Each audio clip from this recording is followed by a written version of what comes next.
episódio do podcast do Publish News desta semana trata da censura de livros. Um assunto, infelizmente, que não é novo. Dada a importância educacional, cultural e simbólica do livro, ele é objeto, por um lado, de perseguição, restrição e, por outro lado, luta pelo espaço democrático. E principalmente quando os livros mostram e discutem temas relevantes e controversos como discriminação e racismo. O estupim mais recente foi o recolhimento de livros escolhidos pelo PNLD, O Avesso da Pele, de Jefferson Tenório, da Companhia das Letras. Foi recolhido em diversos estados, com alegações de conteúdos impróprios para estudantes. Nesse episódio, fizemos uma linha do tempo dos acontecimentos e abordamos dois aspectos relevantes deste acontecimento.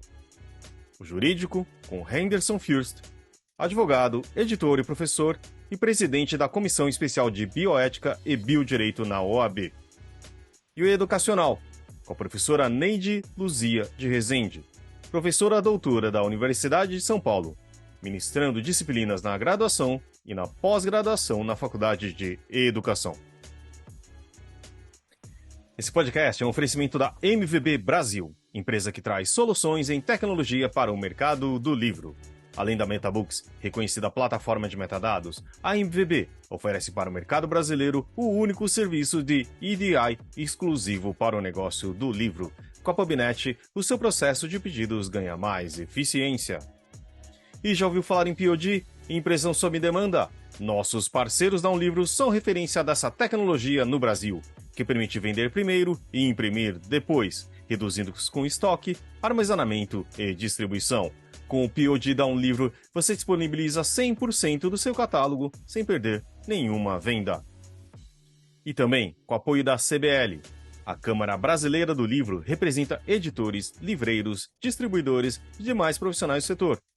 E atua para promover o acesso ao livro e a democratização da leitura no Brasil. É a agência brasileira do ISBN e possui uma plataforma digital que oferece serviços como ISBN, código de barras, ficha catalográfica, registro de direito autoral e carta de exclusividade.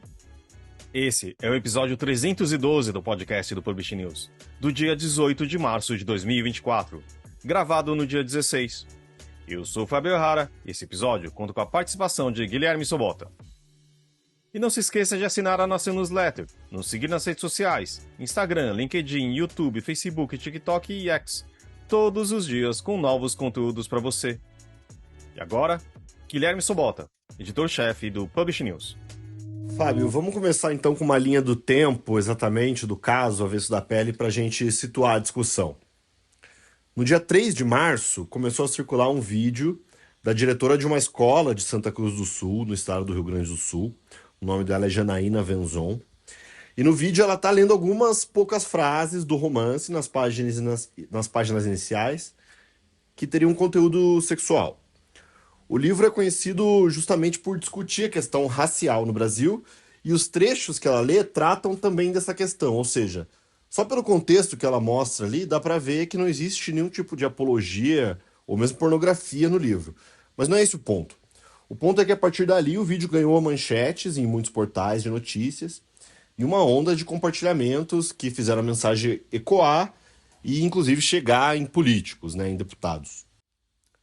Ainda no vídeo, ela fala coisas como: governo federal deixa as escolas cuidarem dos seus alunos, e diz também que o fato do livro ter vindo do governo federal é nojento.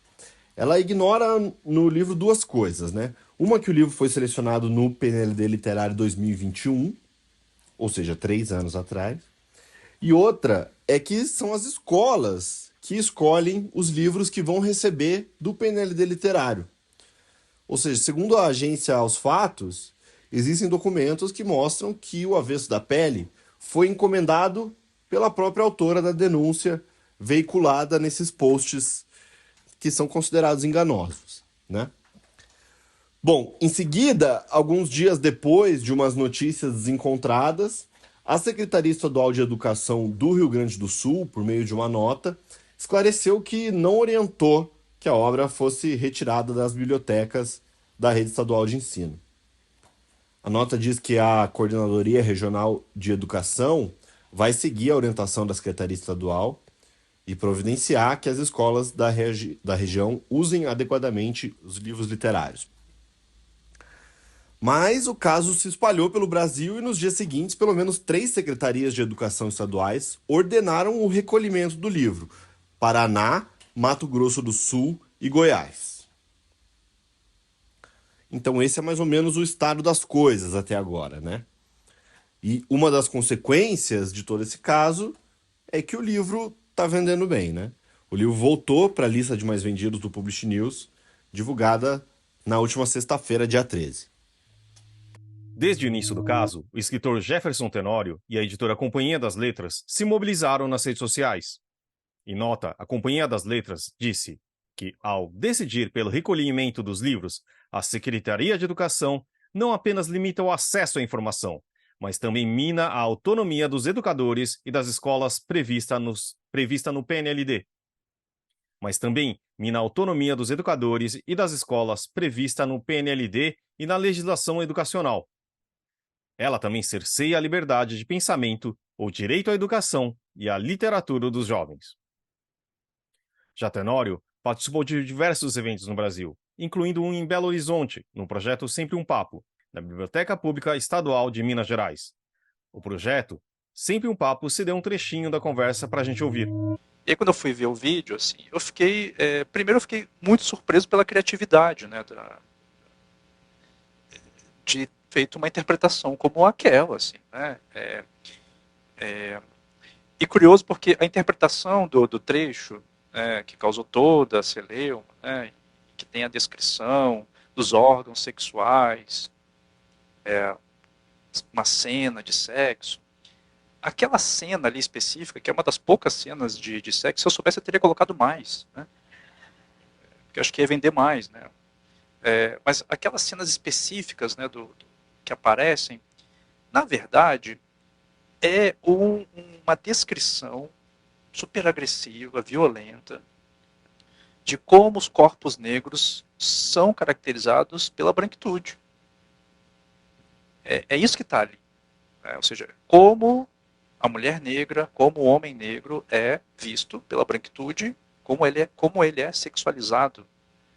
Então, vejam a criatividade, né? Então, a pessoa pega aquele trecho, joga assim, dizendo que o livro foi mandado pelo governo, né, o governo Lula, e que foi uma imposição, né, do governo para que os professores utilizassem aquele livro com crianças.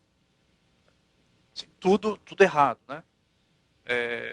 Bom, primeiro, aquele trecho, como eu já disse, não tem a ver, né, com o que a diretora estava se referindo, e nem todas as outras pessoas que inventaram, né, um outro avesso da pele. Segundo, não foi o governo Lula que mandou o livro para as escolas, né, ainda foi no governo Bolsonaro. E não foi nem o governo Bolsonaro que mandou, porque o livro faz parte do PNLD, que é o Plano Nacional de Livro Didático, que há anos funciona no Brasil, independentemente do governo. Esse livro é escolhido por especialistas, pesquisadores, professores, pedagogos, pessoas que sabem do que estão falando e que fizeram o básico, leram o livro.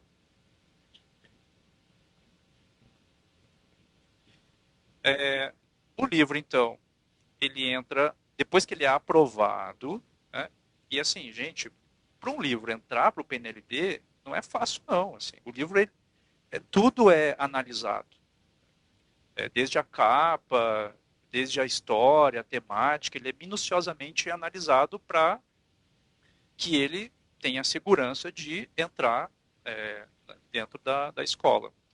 Depois que esse livro vai para a escola, ele entra no catálogo e os professores, e eu estou dizendo isso porque eu fui professor durante 19 anos no Rio Grande do Sul. Tem uma coisa isolada de um professor, você vai discutindo e, eu quero esse livro aqui, o que vocês acham, né? Está de acordo com o nosso projeto pedagógico, né? E assim por diante.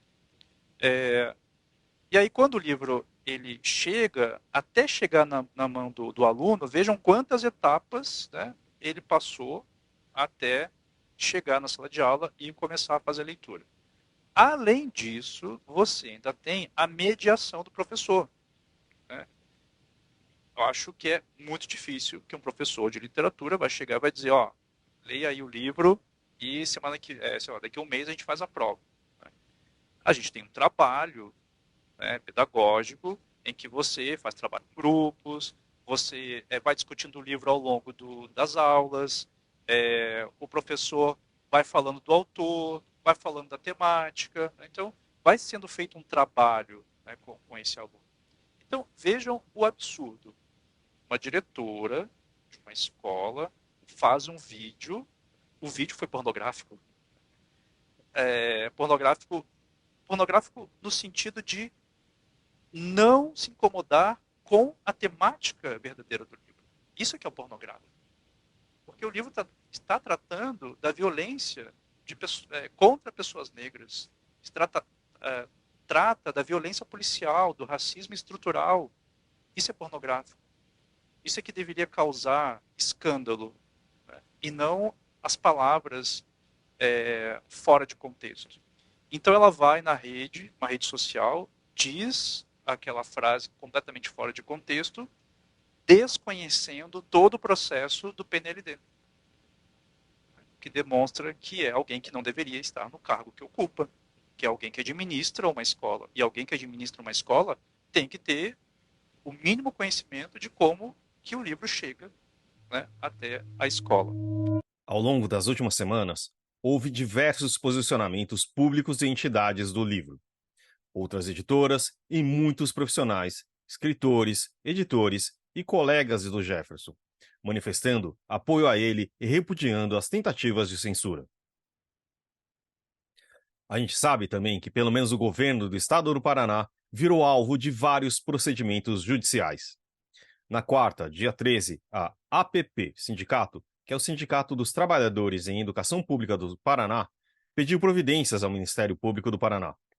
Deputados federais também acionaram o Ministério Público Federal, com um pedido de investigação contra o governador e o secretário de Educação. A editora Companhia das Letras também entrou com mandado de segurança no Paraná para que a justiça impeça o recolhimento dos livros. Para entender as possibilidades jurídicas de ação, os caminhos que os profissionais do livro podem tomar e outras questões relacionadas à censura de livros, falamos com o advogado e editor Henderson Fürst. Boa tarde para Dr. Henderson Fürst.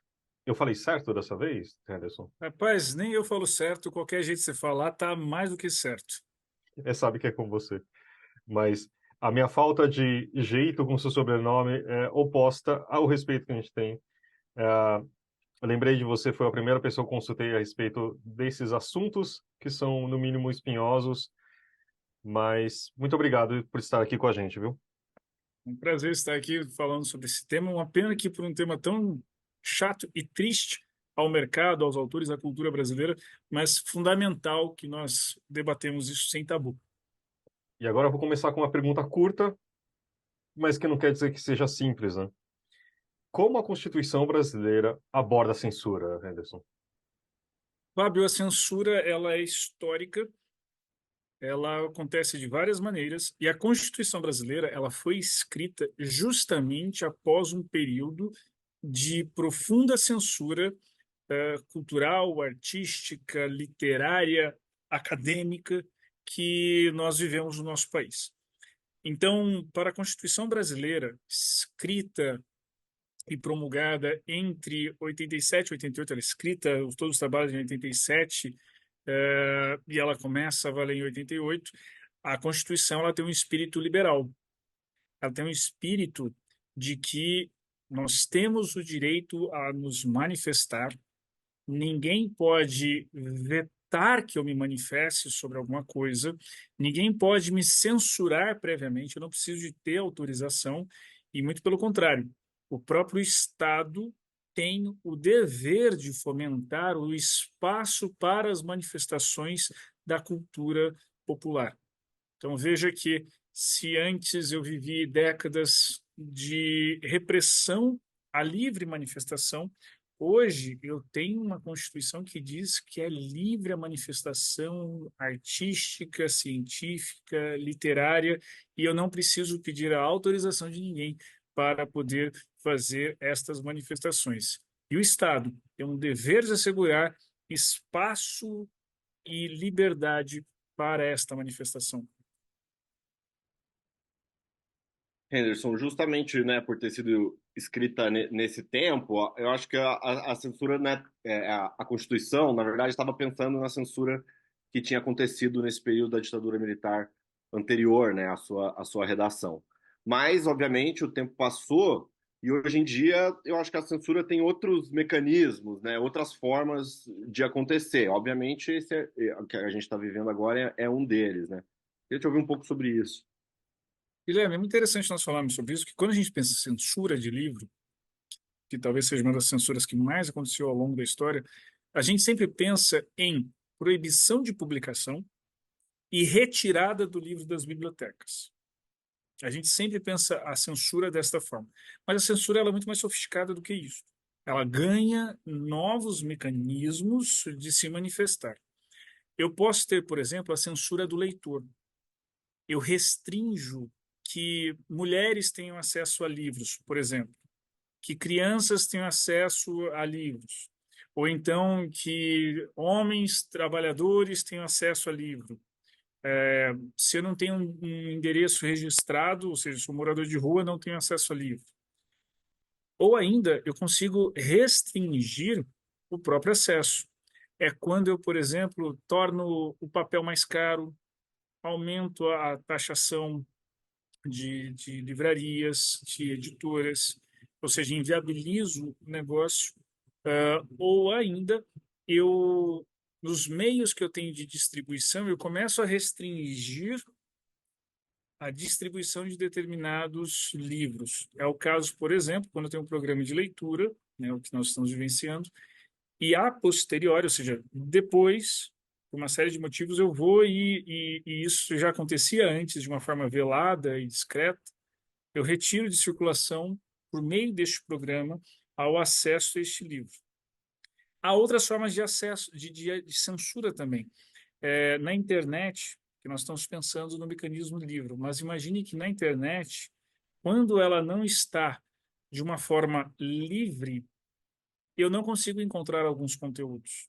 Então imagine que um famoso jornalista, Guilherme Sobota, tem um blog e aí, de repente, eu corto o acesso a este blog porque eu não quero que os cidadãos leiam este blog. É o que acontece em alguns países hoje em dia, por exemplo. A internet ela não é um espaço livre como muitos acreditam ser. Então, eu consigo criar bolhas de conteúdo da qual o cidadão só consegue ter acesso a uma gama de reportagens, de literatura virtual. Então, a censura hoje ela é muito mais sofisticada do que simplesmente não permitir a publicação ou retirar de circulação. Bom, digamos, a legislação brasileira está enfrentando essas novas formas. Tem uma sofisticação por um lado e também tem um aprimoramento, digamos, também por outro lado. Faz sentido? Fábio, a gente não avançou muito em termos de legislação. Nós temos os marcos normativos, nós temos a Constituição, nós temos Código Civil, temos lei de direito autoral, e a gente lida com isso, e são legislações que já têm bastante tempo. Nós não temos uma lei contra a censura. Até porque, como eu mencionei, que a censura ela sempre se reinventa, nunca nós vamos ter uma legislação atualizada o suficiente para lidar com esta censura, com esta reinvenção, com as novas formas de censura. Então, o que é necessário fazer? Eu tenho os marcos, são abstratos, e eu encaixo toda essa gama de variedade e de reinvenção da censura dentro desses marcos maiores existentes. Então, imagine vocês, a Constituição fala que não pode haver censura. Se qualquer forma de censura aconteça, eu posso questionar judicialmente. Eu, autor, eu, editor, eu, leitor, porque é um direito do leitor ter acesso a isso. Para quem está nos assistindo, nos ouvindo, tem um texto maravilhoso do Antônio Cândido da literatura enquanto um direito humano. É a literatura que amplia o nosso universo de percepção, de compreensão da vida, do mundo. E quando eu restringo isso, eu estou impedindo a minha potencialidade de seres humanos, de existência humana. Então, até mesmo o próprio leitor ele pode questionar a violação que ele está sofrendo por não ter acesso a essas obras. Então, é necessário não depender de leis, porque nós já temos elas. Nós precisamos de que as pessoas que estão sendo lesadas por essa restrição manifestem-se, lutem. Olha, esse espaço não pode ser restringido. Legal. Nas últimas semanas, né, a gente viu muita gente, bastante gente, né, se posicionando nas redes sociais as empresas envolvidas, né, mas entidades do livro também, inclusive no contexto internacional, né, se posicionando, se manifestando, notas de repúdio e tudo mais. E o que é legal, né, ótimo, é necessário, sim, porque precisa de um tipo de conscientização, né, sobre esses assuntos, precisa colocar esse assunto em discussão, que é o que a gente está fazendo aqui também. Mas por outro lado, assim, também houve movimentações mais políticas e relacionadas também ao universo jurídico, no sentido, por exemplo, assim, né, que as notícias começaram a circular de que o estado do Paraná, que se não me engano foi o primeiro que ordenou, né, o recolhimento dos livros, de fato, apesar da discussão ter se originado no Rio Grande do Sul, assim que o estado do Paraná decidiu por esse recolhimento, deputados federais, né, que para a gente citar aqui é da bancada do PSOL e Rede, entraram lá agora eu não vou lembrar o termo, mas é como uma notícia, alguma coisa assim, no Ministério Público Federal, né? Então, provocando, digamos assim, o Ministério Público Federal a investigar o caso, né, de alguma forma. Também nessa semana, né, a gente está gravando na sexta-feira, dia 15, mas nessa semana o Sindicato dos Professores da Rede Pública lá do Paraná também fez o mesmo movimento em relação ao Ministério Público Estadual, né? Então eu queria entender, assim, em relação a isso, o que, por exemplo, o Ministério Público pode fazer, né? Vai instaurar uma investigação, é isso? Qual seria o caminho jurídico aí nesse sentido? Guilherme, nós temos vários instrumentos jurídicos aqui à disposição. Inclusive, o próprio Sindicato Nacional dos Editores de Livro poderia acionar diretamente o STF para dizer, ao longo do país, em diversas regiões, estão ocorrendo atos inconstitucionais de restrição do acesso a livros. E aí o STF poderia enfrentar esse tema já no âmbito nacional. Este seria um caminho. Não precisa ser o SNEL. Pode ser, por exemplo, um partido político com representação no Congresso Nacional, pode ser uma entidade de classe, assim por diante. Outros instrumentos que aí mais setorizados é possível fazer. É o que eles fizeram. Eu chego para o Ministério Público Federal e falo, olha, há uma violação de direito aqui. É um direito que não é só meu, é de uma coletividade. Então aí tem o interesse do Ministério Público. Quais são os direitos dessa coletividade? Tem um aspecto que ninguém mencionou, eu pelo menos não vi, que é o aspecto financeiro, das finanças públicas. Porque, veja só, para o livro estar no programa, não foi simplesmente uma questão de compra tudo aí, depois eu vejo.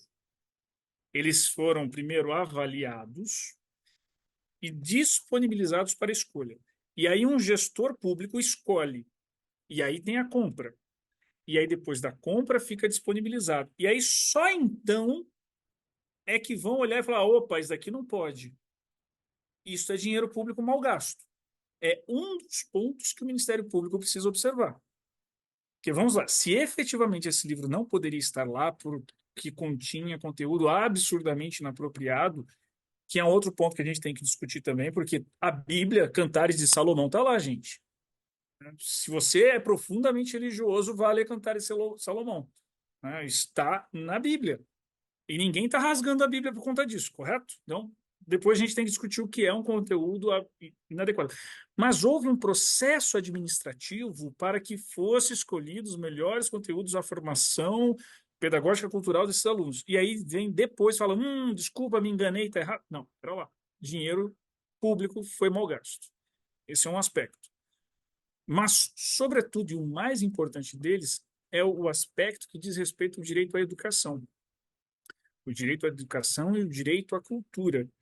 Esses dois direitos, eles são direitos que estão previstos na Constituição. Então veja que eu não estou me referindo ao direito da editora ou ao direito do autor. porque também a editora e o autor, já que também estão sendo lesados ao terem seu conteúdo proibido, eles também podem fazer coisas. Agora, em relação, por exemplo, um professor que está, um sindicato dos professores que está levando essa mensagem para o Ministério Público, nem sei, não li a notícia feita para o Ministério Público, se eles falaram da questão das finanças públicas, mas certamente eles têm legitimidade para falar sobre o direito à educação, ter um repertório cultural faz parte da educação, da melhor educação, e o direito à cultura. Esses dois direitos estão na Constituição. Faz parte de um dever do Estado garantir isso. O Estado, quando eu falo Estado brasileiro, nos seus três níveis, municipal, estadual e União. Então, se houve uma restrição a esse direito, eles podem sim reclamar. Então, o Ministério Público ele faz o quê? Um inquérito civil. Parece um inquérito criminal, só que ele não é algum crime que ele está investigando, é um ilícito civil potencial. Se ele verificar que houve realmente algum problema, ele pode propor um acordo, que é o TAC, Termo de Ajustamento de Conduta, ou então ele entra com uma ação civil pública. Que é uma ação para dizer, olha, não faça mais isso, é uma obrigação de não fazer, que é o de não censurar obras a posteriori, dessa forma, etc, etc. Mas há outros mecanismos, a editora pode entrar, o autor pode entrar, os estudantes que se sentirem cerceados podem entrar. Tem uma série de mecanismos, instrumentos que são possíveis aqui. Claro, e nessa questão ainda, porque né, esse infelizmente, né, não é o primeiro caso que acontece, né, nos últimos tempos de tentativas de censura parecida, assim. E aí quando a gente verifica que, né, que ocorre esse caminho jurídico, digamos assim, aí eu quero, né, que você me corrija se eu estiver errado, mas a jurisprudência, as decisões, na imensa maioria das vezes, são justamente contra a censura, né? É bem isso, Sobota. Os tribunais brasileiros são muito sensíveis à questão da censura. Inclusive, eventualmente, a própria decisão judicial pode vir a causar uma censura. Há situações em que isso já aconteceu e isso foi revisitado depois pelo Tribunal Superior para poder olhar, olha, veja, aqui houve um caso de censura. Então, Judicial, que é uma outra, outro judicial, tipo de censura. exatamente, que é outra possibilidade de censura.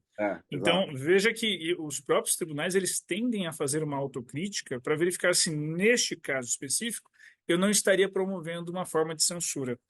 Nós temos um caso muito clássico aqui no Brasil, que é o caso Elvanger. Eu não sei se vocês já ouviram falar deste caso, mas ele era um editor de livros em que ele publicava livros antissemitas ou ainda negacionistas do Holocausto. E este caso vai parar no Supremo, porque ele vai sofrer uma persecução criminal e tudo mais, e ele leva a discussão até o Supremo para dizer, olha, eu tenho a liberdade de expressão. E aí, dentro desse contexto, qual direito nós vamos privilegiar? E o Supremo fez uma grande discussão com a população, inclusive, para compreender a complexidade daquilo, para chegar à conclusão de que, olha, existe a liberdade de expressão, mas essa liberdade de expressão ela não pode ser utilizada para, por exemplo, promover o racismo. Então, houve essa autocrítica do próprio Supremo de que, ok, se eu dou essa decisão restringindo essa publicação, eu estou promovendo uma censura, e aí ele entende que não, mas houve essa discussão. Então, veja que há uma preocupação por isso. Então, a jurisprudência tende sempre a preservar a liberdade de manifestação. Acho que só você tocou nisso, mas eu vou falar um pouco também de como o PNLD em si, que acho que também é o caso que a gente está comentando, ele se relaciona com a legislação, né? E acho que uma das coisas que foram mencionadas também, no caso do Paraná, se eu não me engano, sobre o ECA, né? Você quer falar um pouquinho sobre isso também, Renzo? Fábio, o PNLD ele é um programa de Estado, é importante a leitura. A Constituição fala que o Estado tem que promover o acesso a bens culturais. Está no artigo 215 da Constituição. A Constituição diz, portanto, que o Estado precisa promover acesso, ter recursos para isso. O PNLD é o exemplo concreto desta promoção de acesso a bens culturais, que é o livro. Tá? É verdade agora que eu vou ter critérios. Quais são os livros que vou adquirir? Então, eu não vou adquirir livros que promovam racismo, por exemplo. Eu não vou adquirir livros que promovam comportamentos criminosos. Eu não vou comportamentos que ferem o tráfego, por exemplo, que o Subota mencionou, né, que não pode respeitar a legislação de trânsito e tal. Por quê? Eu estou querendo formar cidadão. Então, faz parte de um projeto político. Né? Então, eu estou colocando aqui uns critérios, estándares. E ele vai ter ali depois o seu processo administrativo de escolha, disponibilização, escolha novamente e aquisição. Ou seja, os professores, a escola escolherá os livros que ficará ali à disposição. É verdade que o Estatuto da Criança e do Adolescente fala sobre a importância de você direcionar e filtrar conteúdos adequados. A gente não pode introduzir sexualidade de uma forma equivocada a uma faixa etária. Por exemplo, isso existe a técnica adequada de acesso ao que é a sexualidade humana ao longo do amadurecimento humano. E cada idade escolar tem a sua forma de ter acesso a isso. É isto que o ECA diz. O ECA não fala, por exemplo, que se tiver vamos lembrar do caso da Bienal do Rio, que se tiver uma capa com dois personagens homens se beijando, que isso é inadequado. Esta é uma interpretação que é dada ao ECA, mas o ECA não fala isso. O que o ECA fala? Os conteúdos precisam ser adequados à sua idade. Ponto. Vamos lá. A escola vai ter alunos de 7 anos de idade, vamos pensar aqui em ensino fundamental, 6 anos de idade até os 15 anos de idade. Eu preciso ter conteúdos que vão dos 7 aos 15 anos, que são conteúdos absolutamente distintos entre si. Ao passo que com 6 anos eu estou ensinando algumas coisas muito mais simples, aos 15, muito mais sofisticadas, complexas, inclusive críticas, para formar já o raciocínio, o aprofundamento da personalidade, assim por diante. Então é difícil imaginar eu vetando tudo, porque tem um conteúdo que fala de sexualidade, pensando no aluno de 6 anos de idade, quando eu tenho também o de 15 na mesma escola. O que é necessário aí é o quê? Uma orientação à leitura.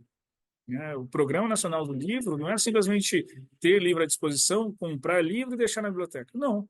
É um programa de formação de leitores. Como é que se formam leitores? A formação de leitores também está lá no Programa Nacional do Livro. Tem que ter orientação, leitura dirigida, debate. Não é simplesmente estar aqui o livro, boa sorte. Né? Então, justamente por isso, quer me parecer que há um equívoco da interpretação do que é o PNLD. Como é que se escolhem os livros, como é que se disponibilizam, como é que se utilizam os livros.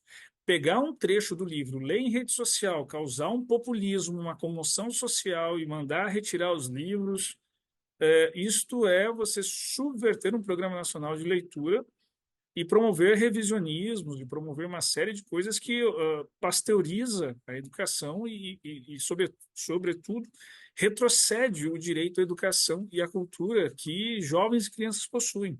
Então, o que o ECA diz é qualquer coisa menos isso que estão querendo dizer. Ele fala assim, tem que ter acesso a conteúdos adequados. E acho que aqui ninguém discorda que, por exemplo, uma Playboy não pode estar à disposição de um adolescente de 12 anos.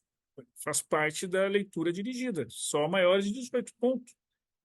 Agora, os livros também são leituras dirigidas, só que a gente tem que lembrar que nós temos a leitura dos pré-adolescentes e já adolescentes, a leitura das crianças, que são coisas completamente diferentes, estão contempladas no PNLD, uma escola de ensino fundamental vai ter esses conteúdos ali, mas precisa direcionar entre si as crianças e os adolescentes que estão educando, e não retirando da biblioteca. Aliás, é algo que talvez a gente não faça, mas deveria fazer. Já leram o Código de Ética dos Bibliotecários? O artigo 2º é uma coisa interessante, não é? O artigo 2º, parágrafo único do Código de Ética dos Bibliotecários, diz que é um dever ético do bibliotecário promover o acesso ao livro e não fazer qualquer forma de censura. Tamanha é a relevância dos cuidados que nós temos que ter com essas nuances da censura que acontecem. Claro, e essa é até uma discussão que é meio pedagógica, assim, que a gente pretende abordar aqui também nesse episódio ainda. Mas eu acho é interessante, assim, e aí não sei até que ponto a gente pode entrar ainda mais nisso, mas eu acho importante também ter a gente ter uma discussão sobre isso, no sentido de que nem sempre uma obra rejeitada, digamos assim, pelo PNLD literário, está sofrendo censura. Não, Então, assim, não, né? isso Faz não. sentido isso que eu falei, não? Faz sentido, desde que tenha uma fundamentação. Por exemplo, o livro não está incluso porque não atende o critério X. Esse critério X realmente, quando você olha no livro, ele não foi atendido? Não foi atendido, beleza. Não faz sentido algum.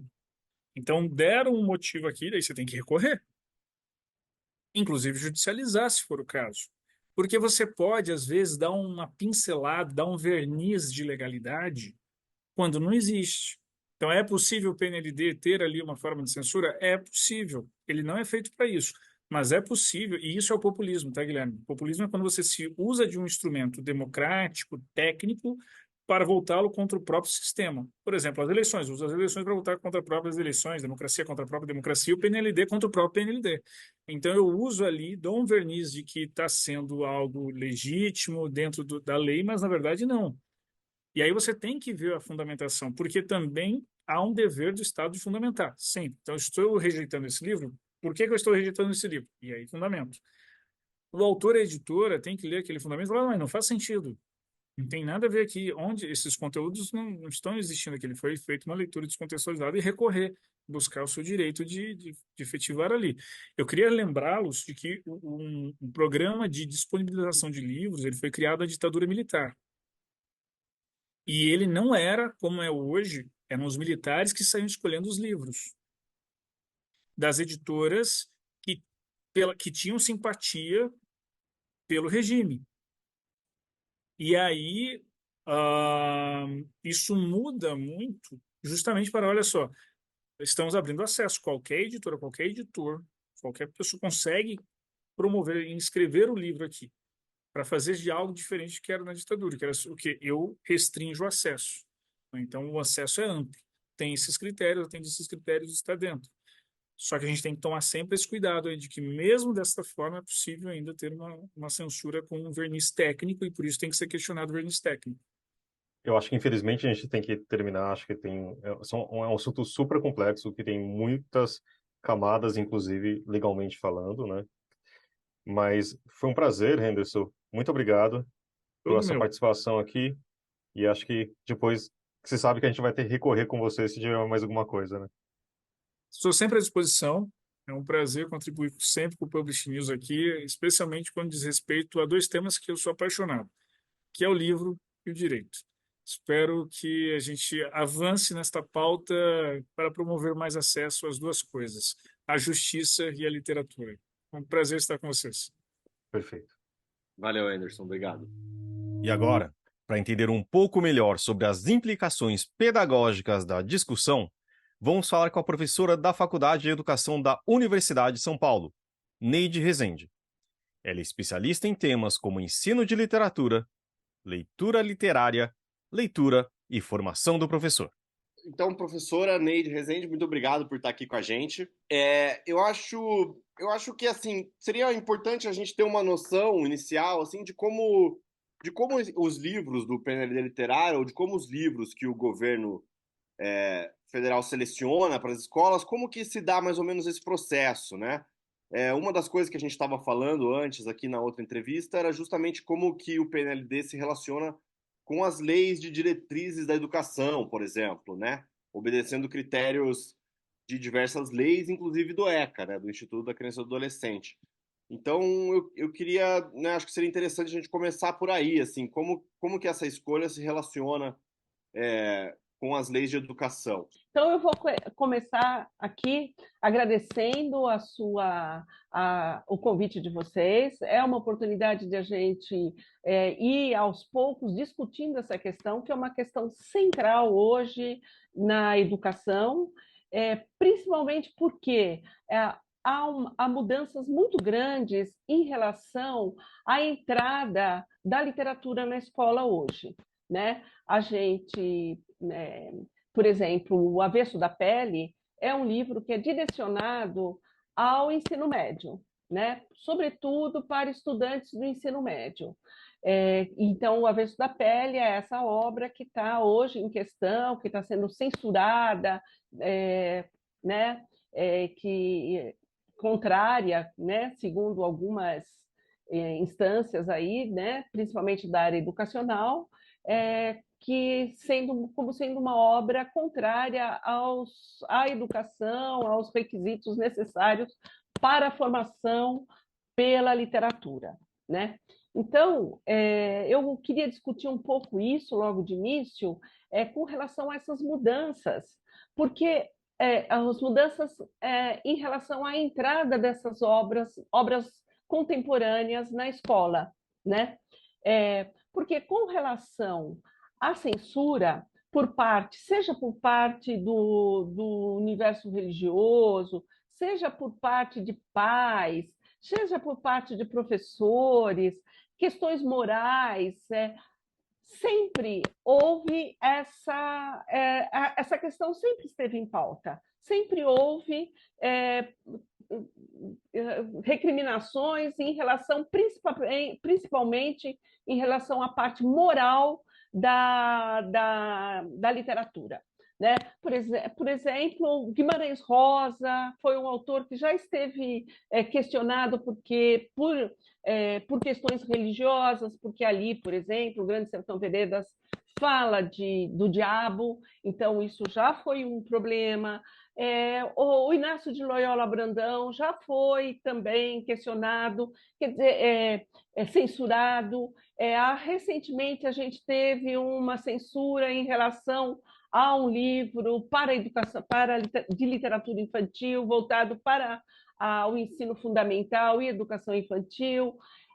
Então, e muitos outros. Então, isso é uma questão que sempre aparece, então, sempre está em pauta. A gente considera inclusive como uma questão de discussão necessária, né? Isso está presente, a censura está presente em todos os lugares, em todos os sistemas educativos, né? Então, é algo que, bom, eu não vou falar do problema da censura, porque ela existe e porque a gente tem que defender a legalidade e permanência dessas obras na escola. Claro que não são todas as obras, eu acho que muitas vezes os questionamentos se fazem com relação à temática, com relação à moral, mas muitas vezes também há problemas ali de estruturação literária, às vezes o texto é realmente muito mal feito e dá margem a questões de toda a ordem. Né? Por exemplo, a gente tem o exemplo do Monteiro Lobato, né, que tem sido motivo de recriminação, de censura, né, por causa das questões também da negritude, né, em relação à tia Anastácia. Então, bom, a gente vai... Aí entram outros aspectos que a gente pode discutir, por que essa obra de um outro contexto criticada na escola, é impedida de entrar na escola, quando é um autor já tão consagrado e que tem coisas muito interessantes e outros aspectos de sua obra que são progressistas, às vezes até revolucionário. Enfim, é preciso discutir essas situações sempre que elas aparecem, né? E isso é um debate interessante, porque é um debate que traz à baila não só questões de censura, mas também aspectos literários. Então, eu gostaria aqui de falar um pouco do livro, então, do O Avesso da Pele, no âmbito da literatura contemporânea, né? De outras obras que aparecem aqui, que têm aparecido, que têm entrado na escola. Seria legal te ouvir, justamente, pode ser sobre o livro, mas assim, para a gente pensar justamente porque assim, a literatura não tem exatamente um dever, né? Mas ela pode cumprir uma função educacional também. É Sem isso? dúvida, E sem como que, dúvida. e aí, por favor, continue. Como que um livro desse pode. Então, sem dúvida que ela cumpre uma função formativa, né? Uma função educacional. A literatura cumpre diferentes papéis. A gente costuma muito falar que há uma gratuidade, né, na leitura literária, no texto literário, mas o texto literário ele nunca é desvinculado de valores, ele sempre traz valores, né? Ele sempre diz alguma coisa para além da questão da estruturação técnica, da estruturação literária, né? Artística, digamos. Ele apresenta sempre um aspecto estético. Quando eu falo de estético, eu penso naquele que usufrui da obra, né? A gente costuma usar um pouco os polos do Kant, que é para dizer, olha, o artístico é a concepção da obra, estruturação da obra, enquanto que o estético está naquele que frui a obra, naquele que sente a obra, na sensibilidade que a obra produz, né? Então, atualmente a gente tem há uma outra a literatura contemporânea tem sido produzida e tem em grande quantidade, né? Há hoje muitos autores novos e autores que antes jamais poderiam publicar, porque eles não pertenciam a uma categoria de artistas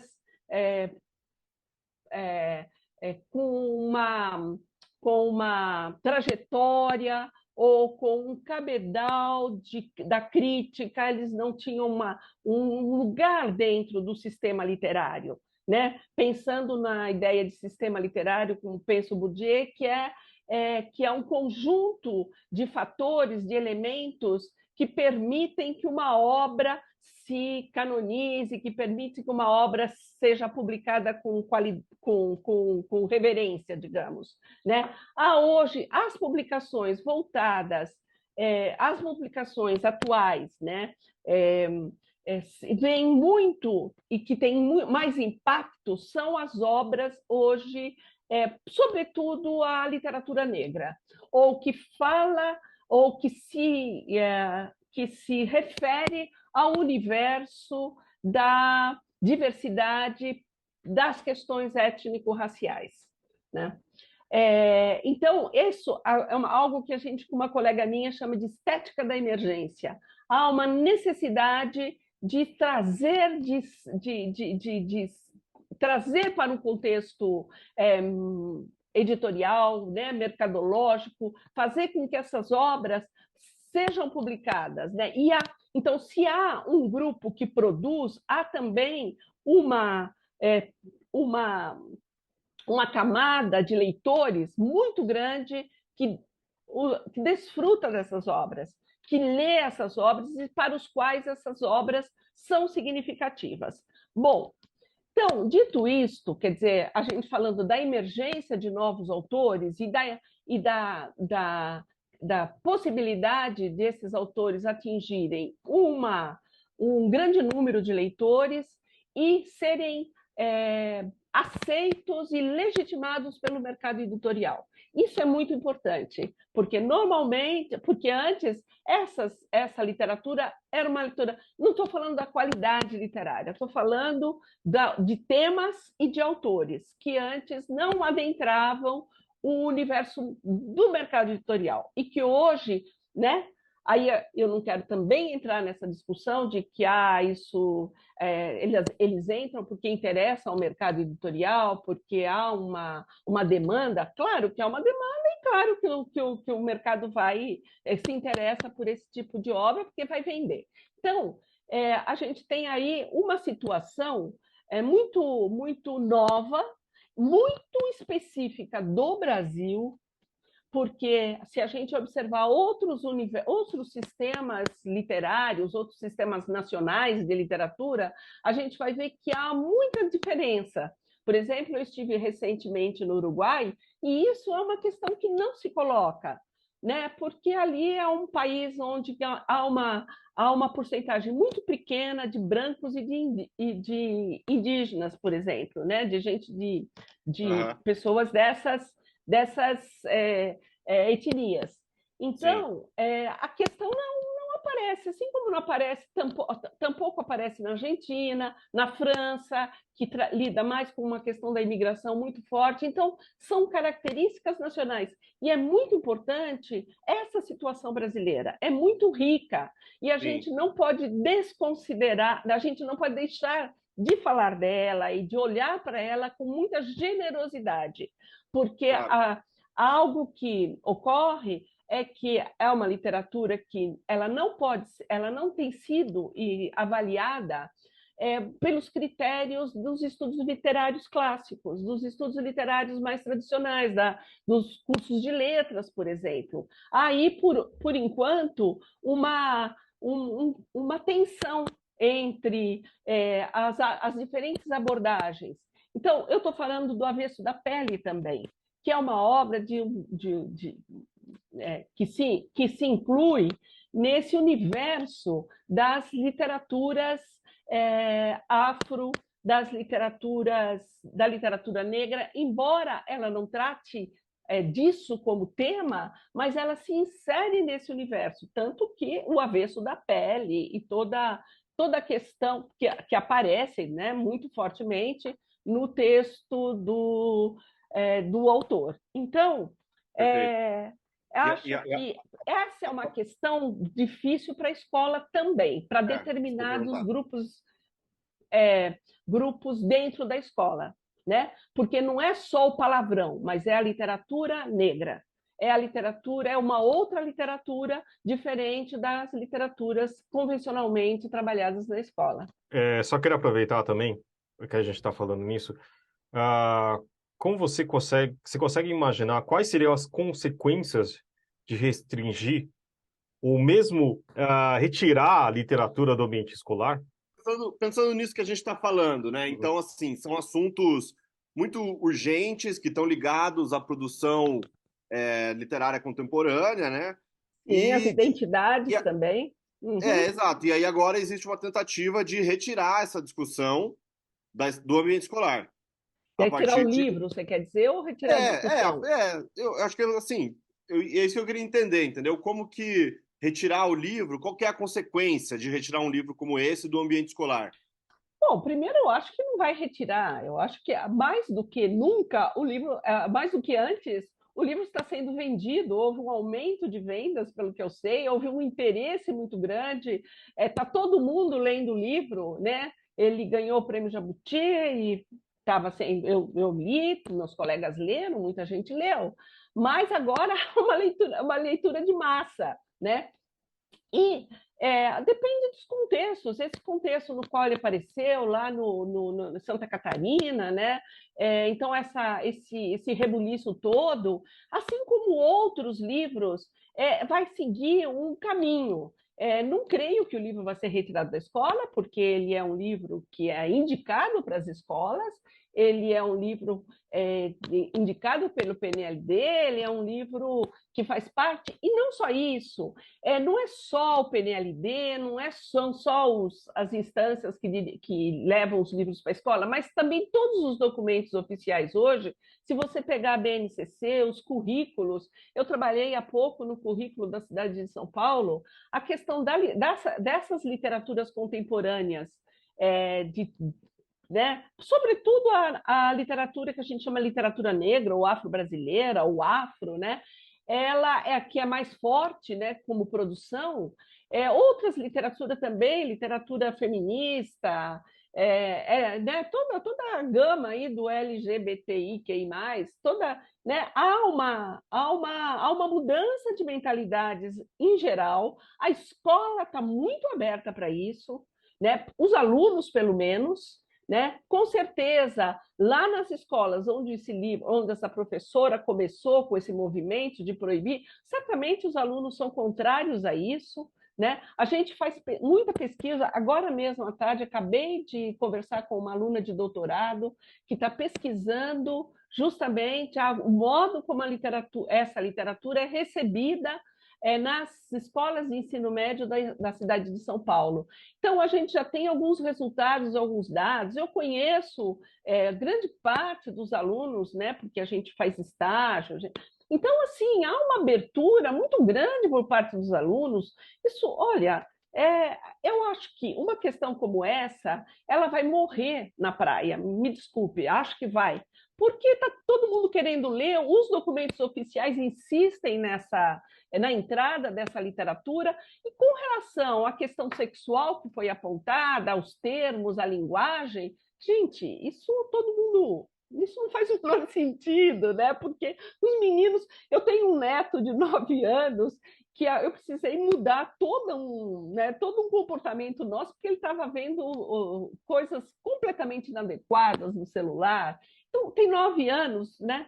Então, os meninos do ensino médio, as redes sociais, tudo isso, olha, muito pelo contrário, o papel da escola é mediar essas questões. Aí eu acho que entra uma questão interessante, porque a literatura entrando na escola, existe lá, o professor é um elemento fundamental. Quer dizer, o aluno vai ler esse livro, ele vai ler, independente, se ele quiser ler, e sobretudo porque criou essa celeuma, ele vai ler, né? Agora, para trazer o livro para dentro da escola, dentro da sala de aula, por exemplo, as salas de leitura que a gente tem aqui em São Paulo, que faz um trabalho de leitura, né? Os professores que escolhem os livros para fazer né, os projetos, né?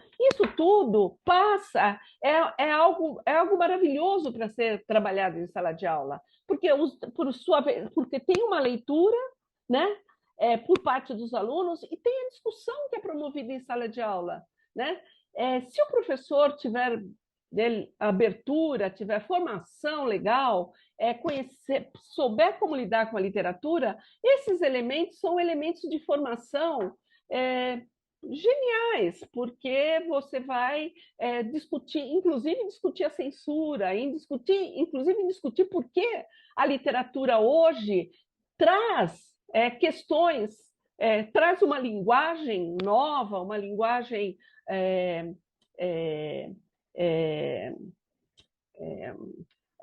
né, que não é uma linguagem, desculpe, esqueci a palavra, né, uma linguagem mais, não progressista, Contemporânea? Desculpe, a palavra me fugiu. Mas uma linguagem mais ousada, porque isso faz parte da literatura, faz parte do meio, faz parte do contexto, faz parte da cultura, né? Então, as práticas sociais têm que ser discutidas na escola, né? Nas práticas escolares. Então, esse trânsito, sempre houve esse trânsito entre o de fora e o de dentro da escola, né? De um modo geral, a gente lida mal com isso, mas é hora de a gente aprender os documentos oficiais que eu defendo, porque eu acho que eles modernizaram, trouxeram outras perspectivas, eles assumem a necessidade desse trânsito e dessa discussão, né? De outro conceito de juventude, tanto que a BNCC fala em juventudes e não em juventude, quer dizer, há um universo hoje muito mais amplo do que a gente tinha 20 anos atrás, né? Eu penso 20 anos porque são gerações e são mudanças que ocorrem no âmbito de documentos e de orientações para a educação. Fábio. Muito obrigado, professora, e até a próxima. Até a próxima. Tchau. Muito obrigado.